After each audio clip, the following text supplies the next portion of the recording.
میں نے خود بھی ٹرائی کیا ہے اور میں نے بہت سے لوگوں کو بھی بتایا ہے جی کہ اگر کبھی بھی ہسبینڈ اور وائف کے درمیان لڑائی ہو جائے تو یہ ایک آیت پڑھے تو اس کی لڑائی بہت جلد محبت میں بدل جاتی ہے. جی اور یہ آیت ہے پارہ نمبر 10 ہے اور سورہ انفال کی آیت نمبر 63 ہے. وَأَلَّفَ بَيْنَ قُلُوبِهِمْ جی لَوْ واللہ أَنفَقْتَ مَا فِي الْأَرْضِ جی واللہ بین جَمِيعًا. قلوبہم. جی جی جی یہ اِنَّهُ عَزِیزٌ حَکیم جی یہاں تک ہے. جی جی یہ 11 دفعہ پڑھ کے تو اگر ہسبینڈ کے اوپر سونک مار دے تو اس کا سارا غصہ ختم ہو جاتا ہے.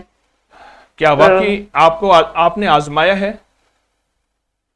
میں نے پچھلے 13 سال سے یہ آزمایا ہے. آپ کا ہسبینڈ تو مرید بن گیا ہوگا آپ کا. مرید تو نہیں بنا لیکن جب بھی ناراض ہوتے ہیں پڑھتی ہوں تو وہ خود ہی منا لیتے ہیں. ہاں دیکھو نا خود مناتے ہیں. واہ ماشاء اللہ.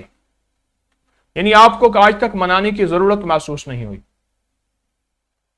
نہیں کبھی کبھی ہوئی ہے لیکن زیادہ تر وہ خود منا لیتے ہیں. اچھا ماشاء اللہ. قرآن پاک کی ہر نام میں خیر ہے، برکت ہے. قرآن پاک کی ہر آیت میں رحمت ہے. آپ کو میں اس آیت کی بھی خصوصی اجازت دے رہا ہوں اور باقی جو وظائف ہیں ان کی بھی اجازت دے رہا ہوں. آپ یہی تسبیح یہی وظیفے مسلسل کریں گے انشاءاللہ آپ کو فائدہ ہوگا. اس ویڈیو کو لائک اور شیئر کریں. اب کری یوٹیوب چینل کو ضرور سبسکرائب کریں اور بیل آئیکن پر بھی کلک کرنا نہ بھولیں تاکہ چینل پر آنے والی ہر ویڈیو آپ کو فوراً مل سکے.